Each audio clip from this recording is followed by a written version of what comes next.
பழனி மலை முருகன் நவபாஷண சிலை அதிசய தகவல்கள் கோயிலின் சிறப்பம்சங்கள். ஆண்டி கோலத்தில் பக்தர்களுக்கு அருள்பாலித்து வருகின்றார் பழனி மலை முருகன். ஆறுபடை வீடுகளில் முதல் வீடாக பழனி திருக்கோயில் உள்ளது. இந்த கோயில் மட்டுமல்லாமல் கோயிலில் சித்தர்களால் உருவாக்கப்பட்ட நவபாஷான முருகன் சிலை பல்வேறு சிறப்பம்சங்களை தன்னகத்தே கொண்டுள்ளது. இந்த சிலையே அபிஷேகம் செய்து கொடுக்கப்படும் பிரசாதம் பல்வேறு உடல் பிணிகளை போக்கும் அருமருந்தாக உள்ளது. 1. தண்டாயுதபாணி விக்கிரகத்திற்கு 4 விதமான அபிஷேக பொருட்கள் மட்டும்தான் உபயோகிக்கப்படுகிறது.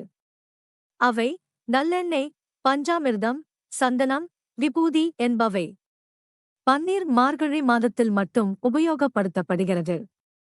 இவைகளில் சந்தனம், பன்னீர் தவிர மற்றவை எல்லாம் தண்டாயுதபாணியின் சிரசில் வைத்து உடனே அகற்றப்படுகிறது. அதாவது முடி முதல் அடி வரை அபிஷேகம் என்கிற முழு அபிஷேகம் சந்தனத்துக்கும் பன்னீரும் மட்டும்தான். இதில் சிரசு விபூதி என்பது சித்தர் உத்தரவால் பக்தர்களுக்கு வழங்கப்படுகிற ஒரு பிரசாதம். அது கிடைப்பது மிக புண்ணியம். 2. ஒரு நாளைக்கு 6 முறை தண்டாயுதபாணிக்கு அபிஷேகம் அலங்காரம் செய்யப்படுகிறது. இது 5 முதல் 7 நிமிடத்துக்குள் முடிந்துவிடும்.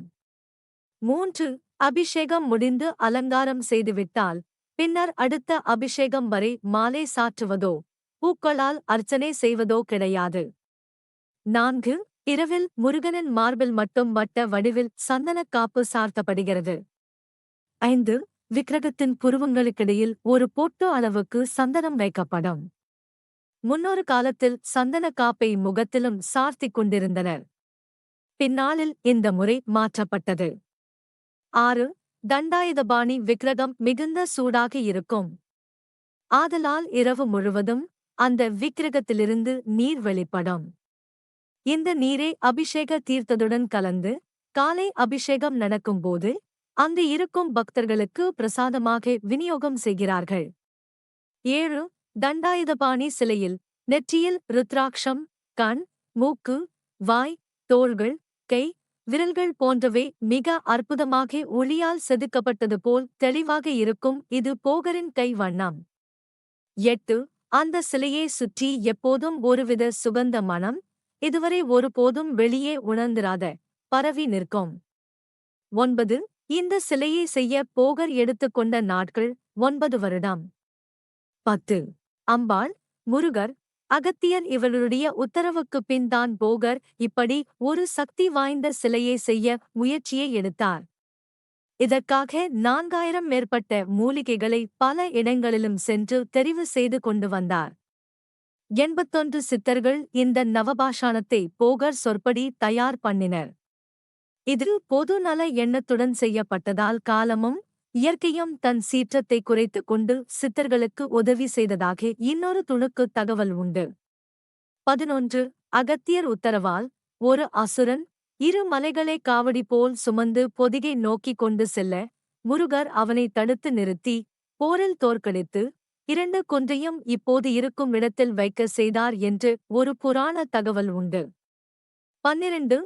போகர் இகபரத்தில் இருக்கும்போது தன் மனைவிக்கு கொடுத்த வாக்கை நிறைவேற்ற முருகனை மேற்கு திசை நோக்கி பிரதிஷ்டை செய்தார். இதனால் மலைநாட்டில் உள்ளவர்களுக்கு பழனி முருகன் குல தெய்வம் ஆனார். 13.